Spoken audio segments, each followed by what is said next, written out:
दोस्तों आप देख रहे हैं आधार केमिस्ट्री क्लासेस में हूं रामेश्वर वर्मा। आज का हमारा टॉपिक है कोल एनालिसिस। कोल एनालिसिस में हम अल्टीमेट एनालिसिस का क्या करने वाले हैं, स्टडी करने वाले हैं। तो ये टॉपिक बहुत ही अच्छा होने वाला है। अगर आप हमारे चैनल में नए हो तो प्लीज़ लाइक और सब्सक्राइब जरूर करें, है ना।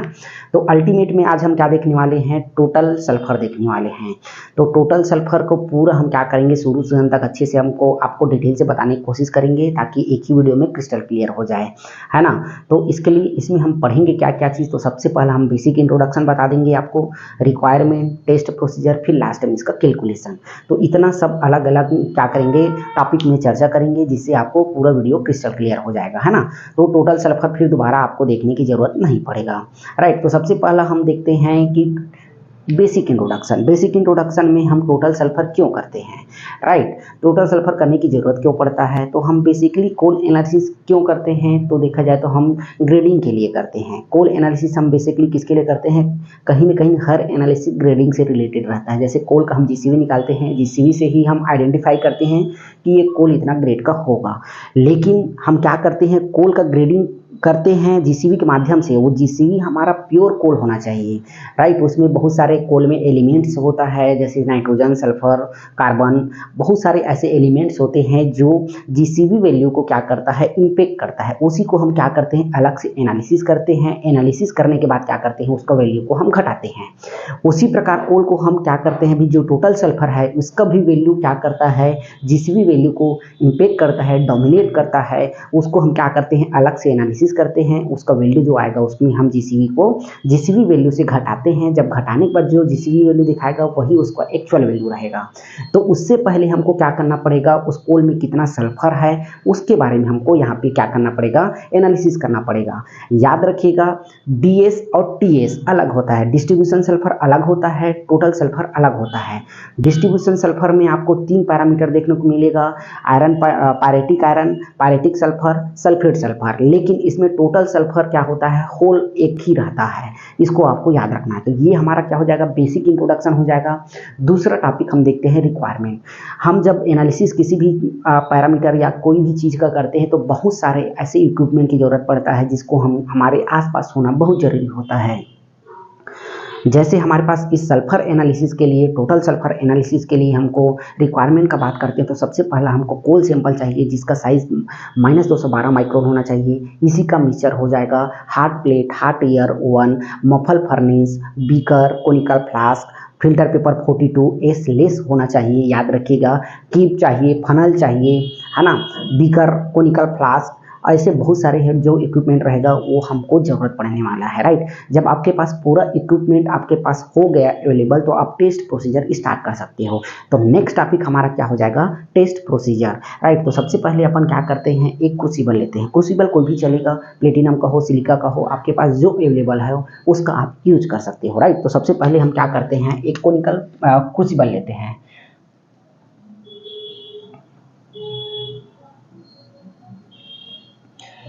क्रूसिबल लेते हैं, फिर इसमें क्या करते हैं, हम जो 4 ग्राम इसी का मिक्सचर लिए हैं, रिक्वायरमेंट के समय हम क्या लिए हैं, 4 ग्राम इसी का मिक्सचर लिए हैं। इसी का मिक्सचर आपका पाउडर फॉर्म में होना चाहिए। याद रखिएगा कभी कभी एयर के संपर्क में आके क्या हो जाता है, वो ठोस हो जाता है, उसके मॉलिक्यूल्स क्या हो जाता है, आपस में चिपक जाता है या जम जाता है। तो वो क्या होना चाहिए, पाउडर फॉर्म में होना चाहिए, राइट। तो इसमें हम क्या करते हैं, मान लो हमारे पास ये देखिए इस प्रकार से हम आपके पास क्रूसिबल रहेगा, ठीक है। क्रूसिबल में आपको सबसे पहला 1 ग्राम इसी का मिक्सचर तौलना है और क्या करना है, इसके सरफेस में याद रखिएगा जो सरफेस है उसमें पूरा लेयर 1 ग्राम का लगाना है, राइट। फिर क्या करते हैं, इसी का मिक्सचर ना, इसी का मिक्सचर, ठीक, 1 ग्राम ले लिए। अब उसके बाद क्या करते हैं, हम 1 ग्राम कोल सैंपल लेते हैं। 1 ग्राम कोल सैंपल लेने के बाद क्या करते हैं, इसमें 2 ग्राम क्या मिला देते हैं, इसी का मिक्सचर। टोटल इसी का मिक्सचर हमारा 3 ग्राम यूज हो गया। इसको अलग से क्रूसिबल में लीजिए या अलग से कागज में लीजिए। जैसे आप कोल एनालिसिस करते हो, जैसे आप जीसीवी करते हो तो कोल जैसे ब्राउन रहता है, भूरा रहता है, उस टाइम हम बेंजोइक एसिड लेके क्या करते हैं, उसको जलाते हैं। बेंजोइक एसिड क्या करता है, वो एक इग्निशन के काम करता है, राइट। जैसे कि हम क्या करते हैं, कोल एनालिसिस करते हैं। तो कोल एनालिसिस का समय जब कोल ब्राउन रहता है, तो ब्राउन रहता है उस टाइम हम क्या करते हैं, बेंजोइक एसिड डालते हैं। बेंजोइक एसिड का फार्मूला अगर आपसे कोई पूछा तो C6H5COOH होगा, इसको आपको याद रखना है। तो ये क्या होता है, आपका बेंजोइक एसिड हम उसमें लेके मिक्स करके क्या करते हैं, 50-50% लेके क्या करते हैं, आपस में अच्छे से मिक्स करते हैं, होमोजीनियस मिलाते हैं, फिर उसको बर्न करवाते हैं ताकि वो पूरा सैंपल अच्छे से जल सके, राइट। उसी प्रकार हम इसी का मिक्सचर को भी अच्छे से होमोजीनियस टाइप मिलाते हैं। मिलाने के बाद फिर से इसमें हम क्या डालते हैं, सैंपल को डाल देते हैं। अब हमारे पास इस क्रूसिबल में कितना सैंपल हो गया, 3-4 ग्राम अभी प्रेजेंट में हो गया। 1 ग्राम सरफेस में हमारे पास क्या है, 1 ग्राम जो सरफेस में हमारे पास इसी का मिक्सचर है, और 3 ग्राम फिर हम क्या डाले हैं, इसमें सैंपल डाल दिए। फिर 2 + 1 क्या है, कोल सैंपल है, 2 इसी का मिक्सचर है। अब ऊपर से फिर से हम क्या करते हैं, इसको 1 ग्राम कोल क्या करते हैं, इसी का मिक्सचर को अच्छे से क्या कर देते हैं, पूरा ढक देते हैं, जो हमको ब्लैक पार्टिकल ना दिखे, राइट। ब्लैक पार्टिकल ना दिखे करके हम क्या करते हैं, पूरा इसी का मिक्सचर का एक लेयर लगा देते हैं, ढक देते हैं। ये हमारे पास टोटल इस सैंपल का बात करते हैं तो इस क्रूसिबल में टोटल 5 ग्राम सैंपल अभी प्रेजेंट है, राइट। अब इस 5 ग्राम सैंपल वाले क्रूसिबल को हम क्या करते हैं, मफल फर्नेस में। मफल फर्नेस को याद रखिएगा, आपको पहले से चालू रखना पड़ेगा, क्योंकि उसमें हमको 915 डिग्री सेल्सियस तक के क्या करना है, टेम्परेचर को यूज करना है, राइट। तो 900 टेम्परेचर, जब 915 टेम्परेचर आ जाता है उस दौरान हमको क्या करना है, इस सैंपल को मफल फर्नेस में डाल देना है, ठीक है। मफल फर्नेस में डाल दिए, डालने के बाद क्या करते हैं, लगभग 1.5 घंटे के लिए, याद रखिएगा 1.5 आवर्स के लिए क्या करते हैं, सैंपल को मफल फर्नेस में 915 डिग्री सेल्सियस टेम्परेचर में रख देते हैं। जब रखते हैं तो क्या होता है, वो आपस में फ्यूज हो जाता है, जल जाता है। जलने के बाद क्या करते हैं, 1.5 घंटे बाद जब निकालते हैं तो सैंपल का थोड़ा सा ऐसा देखते हैं कि उसका कलर किस टाइप से है। अगर वाइट है तो कोयला अच्छा रहेगा, अगर ग्रीनिश है तो थोड़ा सा लो ग्रेड का रहेगा। लेकिन अभी हम ग्रेड नहीं निकाल रहे हैं तो उससे हमको मतलब नहीं है, हम केवल क्या कर रहे हैं, टोटल सल्फर निकाल रहे हैं। टोटल सल्फर की ही और हम आगे बढ़ते हैं, राइट। जब हम बाहर निकाल दिए सैंपल को, ठीक, सैंपल को हम क्या कर दिए, बाहर निकाल दिए। बाहर निकालने के बाद क्या करते हैं, 5 से 10 मिनट, याद रखिएगा 5 से 10 मिनट तक के आपको ठंडा करना है। क्या होता है, 915 डिग्री सेल्सियस बहुत ज़्यादा टेम्परेचर होता है, उसमें हम 1.5 घंटे के लिए रखे हैं तो काफ़ी क्रूसिबल ज़्यादा गर्म हो जाता है। उसको हम क्या करते हैं, लाते हैं बाहर ला के क्या करते हैं, 5 से 10 मिनट के लिए उसको ठंडा करते हैं। ठंडा करने के बाद फिर क्या करते हैं, उसमें हम एक 500 ml का, याद रखिएगा, एक बीकर लेते हैं। एक 500 ml का बीकर लेते हैं और इस सैंपल को जितना भी हम बाहर निकाले हैं मफल फर्नेस में, इसमें डाल देते हैं, ठीक है। एक क्रूसिबल से हम क्या करते हैं, सैंपल लेते हैं। सैंपल लेने के बाद क्या करते हैं, पूरा इसमें डाल देते हैं। अब देखते हैं क्या होता है, किनारे किनारे चिपका रहता है कौन सा सैंपल, तो इसके लिए हम कंसनट्रेटेड HCl लेते हैं। याद रखिएगा, इसके लिए हम क्या लेते हैं, कंसनट्रेटेड HCl लेते हैं। HCl लेने के बाद क्या करते हैं, इसको पूरा अच्छे से वॉश करते हैं। याद रखिएगा, पूरा अच्छे से वॉश करते जाते हैं। वॉश करने के बाद क्या करते हैं, इसमें डालते जाते हैं। ये लगभग हम क्या करते हैं, इसको हमको 100 ml का सैंपल बनाना है, सॉल्यूशन बनाना है, तो इसको हम 90 ml तक के 80 ml तक के कंसनट्रेटेड HCl ले लेते हैं। फिर लास्ट में 20 ml से हम क्या करते हैं, DM वाटर से वॉश कर देते हैं। तो इस सैंपल का जो वॉल्यूम कितना हो गया, 100 ml हो गया। याद रखिएगा, इस सैंपल का वॉल्यूम कितना हो गया, 100 ml हो गया। अब इसको हम हार्ड प्लेट में, याद रखिएगा, हार्ड प्लेट में क्या करते हैं, गर्म करते हैं हार्ड प्लेट में। अब इसको हमको क्या करना है, हार्ड प्लेट में डाइजेस्ट करना है। डाइजेस्ट करना है या बेक करना है, दोनों एक ही होता है। मतलब इस सैंपल को हमको क्या करना है, अगर बोला जाए तो औंटाना है, ठीक है। साधारण भाषा में आपको इसको बेक करना है। तो ये 100 ml से हमको क्या करना है, 10 से 12 ml तक के हमको रखना है। सोचिए 100 ml का सैंपल को हमको 10 से 12 ml करने में बहुत टाइम लगेगा, लगभग 2 से 3 घंटा लगता है, क्योंकि आपको क्या करना है, ज़्यादा उसमें टेम्परेचर में नहीं रखना है। अदरवाइज क्या होता है, ये पूरा बम्प करता है, ये बम्प करता है, इसी जो सिलिका रहता है, तो इसीलिए हम क्या करते हैं, ऊपर में वॉच ग्लास से ढक देते हैं, राइट। नीचे में हमारे पास क्या है, हार्ड प्लेट है। हार्ड प्लेट में ही हम क्या कर रहे हैं, सैंपल को गर्म कर रहे हैं। गर्म करने के बाद लगभग 2 से 3 घंटे में हो गया। उसके बाद देखते हैं पूरा हो क्या हो गया, एसिड फ्री हो गया। हमारा सैंपल जो है अभी वो एसिड फ्री हो गया, राइट। अब इसमें फिर से हम क्या करते हैं, बाहर निकाल के ठंडा करते हैं 2 से 3 मिनट के लिए। जब ठंडा हो जाता है बीकर, उसमें हम फिर 1:1 का, याद रखिएगा 1:1 का 50 ml हम क्या डाल देते हैं, HCl डाल देते हैं। याद रखिएगा 1:1 का, दोबारा में हम क्या डाले हैं, 1:1 का HCl डाले हैं 50 ml का ठीक है। अब इसको फिर से हम क्या करते हैं, हॉट प्लेट में गर्म करते हैं। गर्म करते हैं, गर्म करने के बाद क्या करते हैं, इसको थोड़ा सा जब देखते हैं गर्म हो गया, 2 से 3 मिनट के बाद देखते हैं तो जनरली गर्म ही हो जाता है। ज़्यादा से ज़्यादा आप 10 मिनट रख के रखिए। 10 मिनट के बाद आप क्या करना है, इसको गर्म हालत में ही आपको फ़िल्टर करना है। तो फ़िल्टर करने के लिए आप दूसरी जगह पहले से आप प्रिपेयर रख लीजिएगा कि फ़िल्टर आपको करना है करके। तो आपको ऐसा इस प्रकार से आपको फ़िल्टर पेपर लगा के क्या करना है, यूज़ करना है। तो फ़िल्टर पेपर आपको कौन सा यूज़ करना है, फ़िल्टर पेपर आपको 42 एस लेस होता है, उसको आपको यूज करना है। काफ़ी मोटा भी होता है, फिल्टर करने में बहुत समय भी लगता है, लेकिन आपको इसी को क्या करना है, यूज करना है, राइट। जब हम फिल्टर करते हैं इस सॉल्यूशन को तो लगभग 2 से 3 घंटा में फिल्टर होता है। फिल्टर होने के बाद हमको 2 चीज़ मिलता है। एक तो मिलता है हमको रेसिड्यू। रेसिड्यू बोले तो चाय छानने के बाद जो खादा बचता है उसको रेसिड्यू बोलेंगे, जिसको हम पीते हैं उसको फिल्ट्रेट बोलेंगे, राइट। ये हमारे पास क्या हो जाएगा, फिल्ट्रेट हो जाएगा। अब फिल्ट्रेट से हमको कोई मतलब नहीं है, इसलिए इसको हम फेंक देते हैं, राइट। चाय के केस में अपोजिट होता है, हम खादा फेंकते हैं, चाय को फिल्ट्रेट पार्ट को पीते हैं, लेकिन इसमें जस्ट अपोजिट करना है। इसमें फिल्ट्रेट पार्ट को आपको फेंक देना है, रेसिड्यू से आगे बढ़ना है, रेसिड्यू को आगे बढ़ा के टेस्ट करना है, राइट। जब हम क्या करते हैं, ये रेसिड्यू आगे हमारे पास, रेसिड्यू को हम फिर से एक दूसरा बीकर में ले लेते हैं। बीकर में लेते हैं, लेने के बाद क्या करते हैं, इसमें हम अब क्या करते हैं, एसिडिक मेंटेन करते हैं। एसिडिक मेंटेन करने के लिए हम सल्फ्यूरिक एसिड डालते हैं। सल्फ्यूरिक एसिड का फार्मूला बोले तो H2SO4 डालते हैं, राइट। सल्फ्यूरिक एसिड डाल दिए। अब फिर इसको क्या करते हैं, थोड़ा सा गर्म करते हैं। गर्म करने के बाद क्या होता है, ये डिजॉल्व होते रहता है तब तक, ठीक। अब उसके बाद हम इसमें क्या करते हैं, 1 ग्राम बेरियम क्लोराइड डालते हैं। याद रखिएगा, 1 ग्राम बेरियम क्लोराइड डालते हैं और फिर से इसको हीट करते हैं। अच्छा, जब तक हम H2SO4 डाले हैं तब तक जो सिंपल है हमारा ट्रांसपेरेंट है, एकदम आर पार दिख रहा है। लेकिन जब हम बेरियम क्लोराइड जैसे ही डालें, जैसे ही उसके मॉलिक्यूल आपस में क्या होने लगे, घुलने लगे, तब घुलने लगे तो क्या होगा, उसका कलर चेंज होने लगा। कलर चेंज होकर क्या दिखता है, रेड येलो कलर में कन्वर्ट हो जाता है। बेरियम क्लोराइड डालने से पहले सिंपल ट्रांसपेरेंट था, लेकिन जैसे डाले उसके बाद क्या हो गया, वो उसका मॉलिक्यूल घुल गया, घुलने के बाद ये रेड येलो कलर हो गया। अब इसको हम क्या कर रहे हैं, गर्म हालत में ही कर रहे हैं सब रिएक्शन। अब गर्म हालत में क्या हो रहा है, इसके मॉलिक्यूल आपस में टूट रहे हैं। अब टूटने पे यहाँ पे केमिकल रिएक्शन होगा, तो जैसे कि ये क्या हो जाएगा, H2O और Cl2, दो क्या हो जाएगा, HCl बना लेगा, 2 मॉलिक्यूल HCl का, और ये बेरियम सल्फेट में ये कन्वर्ट हो जाएगा। तो यहाँ पे क्या हुआ, केमिकल रिएक्शन हुआ है। तो H2SO4 में जो हाइड्रोजन है और बेरियम क्लोराइड का जो क्लोराइड है वो आपस में 2 मॉलिक्यूल क्लोराइड HCl का बनाता है, और ये हम सल्फेट देख रहे हैं, सल्फेट और बेरियम आपस में रिएक्शन करके बेरियम सल्फेट बना लिया। ये किस लिए हो रहा है, क्योंकि हम उसको हीट प्रोवाइड कर रहे हैं।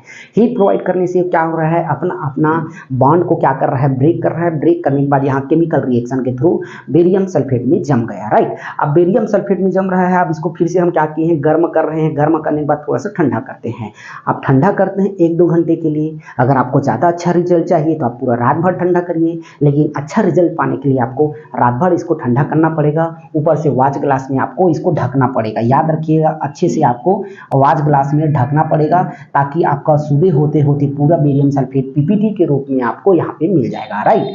अब मिल गया तो आप मॉर्निंग जैसे आप आए वैसे आप इसको क्या करिएगा, फिल्टर करिएगा फिर से। याद रखिएगा, आपको फिर से फिल्टर करना पड़ेगा 42 पेपर से, है ना। वाट्समैन 42 फिल्टर पेपर से यूज करके आपको फिल्टर करना है, ताकि पूरा क्या हो जाए, एसलेस हमारा प्रेजेंट रहे, राइट। अब उसके बाद फिल्टर करते हैं, यहाँ तक देखिए जो ऊपर रहता है एक लेयर वो पूरा फेंक आ जाएगा, जल्दी हो जाएगा। अब आपके पास 10 ग्राम जब बचता है तो आपको अच्छे से क्या करना है, फिल्टर करना है, ताकि इसमें का जो भी हमारे पास पार्टिकल है सब यूजफुल है। तो आपको DM वाटर को गर्म करके क्या करना पड़ेगा, अच्छे से वॉश करना पड़ेगा। वॉश करके फिर से आपको फिल्टर करना पड़ेगा, समझ गए, ठीक। उसके बाद जब ये फिल्टर होने में लगभग 2 से 3 घंटा लगता है। ऐसा नहीं है कि तुरंत फिल्टर हो जाएगा, क्योंकि जो फिल्टर पेपर 42 रहता है बहुत क्या रहता है, मोटा रहता है, ठीक है। अब उसके बाद क्या करते हैं, जब फिल्टर हो जाता है तो फिल्टर होने के बाद फिर से हमको इससे मतलब नहीं है, फिल्ट्रेट से, फिर से हमको रेसिड्यू से मतलब है।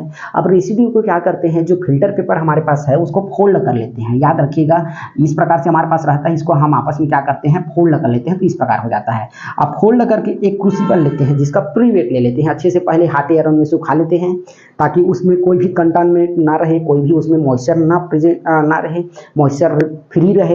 उसको हम पहले क्या करते हैं, हम रखते हैं हॉट एनवायरनमेंट में 10 मिनट के लिए, 10 मिनट में क्लीन हो जाता है।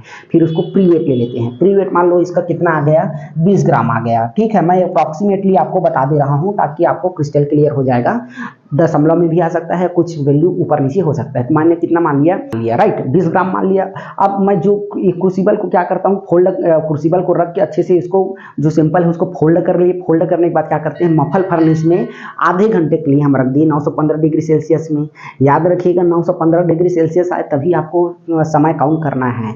जब 915 डिग्री सेल्सियस आ गए तो फिर आपको क्या करना है, आधे घंटे के लिए रखना है। आधे घंटे में सैंपल जल जाता है।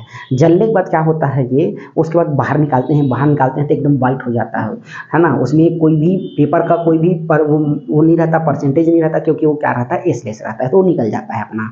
अब हमारे पास जो बचा सिंपल है, उस सिंपल को हम क्या करते हैं, ठंडा होने देते हैं 5 से 10 मिनट के लिए। जब ठंडा हो जाता है तो फिर उसका हम वेट लेते हैं। अब वेट लेते हैं तो उसका मान लो हमारे पास वेट कितना आता है, तो 20.0250 ग्राम आता है। याद रखिएगा जो हमारे पास सिंपल है, सिंपल का वेट कितना हो गया, 20.0250 ग्राम हो गया। अब इसको हम क्या करते हैं, मान लो ये हमारे पास W1 है और ये हमारे पास W2 है। आपको सिंपल वेट निकालने के लिए एम्प्टी वेट से घटाना पड़ेगा, तब आपको सिंपल वेट निकल जाएगा। तो हम क्या करते हैं, W2 माइनस W1 करते हैं तो आपको सिंपल वेट निकलेगा, तो 0.0250 ग्राम हमारे पास क्या आ गया, सिंपल आ गया राइट। अब इतना आपके पास कंप्लीट हो गया, आपके पास वैल्यू आ गया। तो वैल्यू आने के बाद क्या करते हो आप, कैलकुलेशन करते हो। तो कैलकुलेशन बहुत इजी है ना। तो कैलकुलेशन के लिए क्या करते हैं अपन, सल्फर परसेंटेज निकालते हैं। सल्फर परसेंटेज निकालने के लिए आपको क्या करना होगा, एक हमारे पास फार्मूला है, ए सल्फर बराबर क्या हो जाएगा, सिंपल वेट। सिंपल वेट जो आया है उसको लिखना है और 13.74 से आपको मल्टीप्लाई करना है राइट। 13.74 से करते हैं तो अब देखिए 0.0250 इंटू 13.74 से गुणा करते हैं तो हमारे पास 0.34 अप्रॉक्सीमेटली 0.35 इतना इस सल्फर का हमारे पास जो हमारे सिंपल हम एनालिसिस किए उसका सल्फर कितना हो जाएगा, तो 0.35 ग्राम राइट। 0.35 ग्राम को उस सिंपल का जीसीवी वैल्यू से हमको क्या करना पड़ेगा, घटाना पड़ेगा।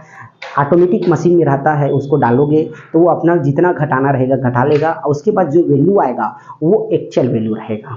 जो जीसीवी वैल्यू फिर हमको शो होगा वो एक्चुअल वैल्यू रहेगा राइट। तो आज हमने टोटल सल्फर का पूरा एनालिसिस सीख लिया।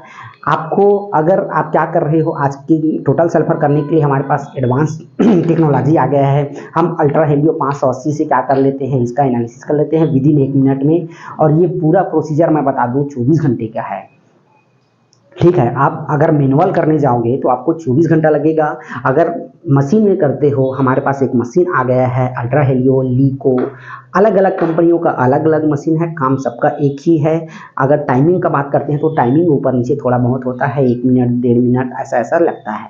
तो जनरली कितना घंटे में हो जाती है, कितना मिनट में हो जाता है सिंपल, एक सिंपल मैं ये 24 घंटा का जो प्रोसीजर किया हूँ वो विदिन 1 मिनट में आ जाता है हमारा एनालिसिस और हमको एक्यूरेसी देता है। हो सकता है इसमें हम एनालिसिस कर रहे हैं तो कहीं भी हम क्या हो जाए, हमको उस एटमॉस्फेयर में ना मिले या हमको सिंपल सही से ना मिले तो हमारा एनालिसिस गड़बड़ हो सकता है। लेकिन मशीन का कोई एनालिसिस गड़बड़ नहीं होने वाला है, वो भी एक्यूरेसी है। बट ये मैनुअल प्रोसीजर आपको आना चाहिए, ये एसओपी आपको आना चाहिए राइट। तो ये किसमें दिया है, अगर रूल का बात करते हैं तो IS 1350 के अंदर करते हैं इसको, ठीक है। ये अल्टीमेट के अंदर आता है। अल्टीमेट क्यों करते हैं हम बता दिए। कोल एनालिसिस हम मेनली जीसीवी के लिए करते हैं। याद रखिएगा जीसीवी में भी अलग अलग वैल्यू हो जाता है कि कोल इम्प्योरिटी रहता है। वो इम्प्योरिटी क्या क्या हो सकता है, नाइट्रोजन से नाइट्रिक एसिड बना ले रहा है, सल्फर से सल्फ्यूरिक एसिड बना ले रहा है, टोटल सल्फर बना ले रहा है। इसी प्रकार सब अलग अलग क्या बना ले रहा है, एनालिसिस कर ले रहा है राइट। तो आज हमने देखा क्या क्या चीज़, तो हमने सबसे पहला बेसिक इंट्रोडक्शन आपको बता दिए, रिक्वायरमेंट बता दिए, फिर हमने क्या बता दिया, analysis test procedure. Test procedure आपको क्रिस्टल क्लियर हो गया होगा राइट। टेस्ट प्रोसीजर बहुत ही शॉर्ट फॉर्म में है, बहुत ईजी बता दिए। 2 बार आपको फिल्टर करना है, बस आपको याद रखना है। इसी का मिक्सचर को आपको भूलना नहीं है, 4 ग्राम यूज करना है इसी का मिक्सचर, 1 ग्राम हमको सिंपल। तो टोटल उस क्रूसिबल में हमको 5 ग्राम सिंपल यूज करना है ना। 5 ग्राम सिंपल को ही आपको आगे बढ़ाना है। और उसी के बाद हम क्या करते हैं, इसमें एक मेन फैक्टर होता है बेरियम क्लोराइड। बेरियम क्लोराइड को हम क्या करते हैं, जब डालते हैं तो रिएक्शन होता है, रिएक्शन से बेरियम सल्फेट और हाइड्रोक्लोरिक एसिड अलग अलग बन रहा है, तो वही से हमारा क्या हो जाता है, सल्फर का वैल्यू हम आइडेंटिफाई करते हैं राइट। तो आज के लिए बस इतना ही, तब तक के लिए थैंक यू। अगर आपको ऐसा लगता है कि कोल एनालिसिस से रिलेटेड कोई भी पैरामीटर आपको जानना हो, आप नीचे कमेंट बॉक्स में कमेंट करिएगा, हम उस पर ज़रूर वीडियो बनाएंगे। मेरे को जहाँ तक लगता है मैं हर एक पैरामीटर का सेपरेट वीडियो बना चुका हूँ। फिर भी आपको ऐसा लगता है कि कोई भी पैरामीटर छूटा हो तो आप प्लीज़ कमेंट करिएगा, उसमें हम ज़रूर बनाएंगे, राइट। तो आज के लिए बस इतना ही, तब तक के लिए थैंक यू।